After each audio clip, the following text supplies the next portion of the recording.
St. Patrick's. A week from today, we begin our Lent. And just so you'll stay on to the end, we're going to be doing ashes differently throughout the church this Ash Wednesday. But first of all, the 40 days of Lent is our way going back to the earliest centuries of the church of preparing for the greatest festival of the church's year, Easter, the victory of Jesus over death and sin.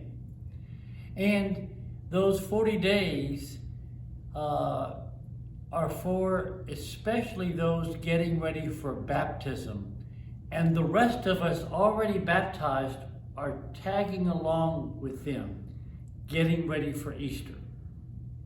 Now, the ashes. Really, it's Ash Wednesday, but it wasn't until the 11th century that the church began to use ashes. And the way we do it, and since my earliest remembrance as a kid, is that the priest or deacon takes the ashes and traces it on our forehead. Actually, that practice is done only in the United States and a few countries in Africa. The real way of doing it elsewhere in the church, and the way we're going to be doing it this year because of the pandemic, and we've been instructed by the Vatican, all the churches to do it, is that on Ash Wednesday, the priest or deacon sprinkles the ashes on top of your head, on the top of my head. Now, it's a sign of penance, going back to the Jewish faith.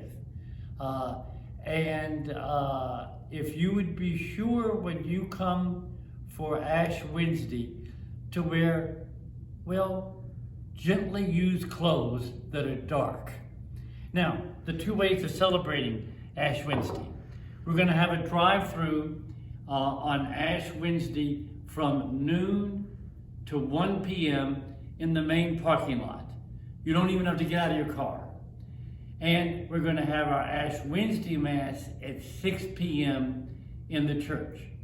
But in the gospel used every Ash Wednesday, it teaches us of what the central focus of our Lenten penance should be. Prayer, fasting, and almsgiving. Now, here's the rice bowl. I keep on my kitchen table every year as a remembrance of it. Because whatever I fast, whether it's soft drinks or meals or whatever, the money saved is put in here. And on Holy Thursday night, it's brought up to begin our great 3 days of celebrating Jesus dying and rising.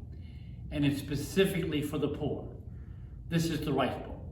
So, of course, with most things that have happened to us this past year, yes, sir, Ash Wednesday is going to be different. But together, we want to celebrate getting ready for the festival of Easter. Let's do that, St. Patrick's.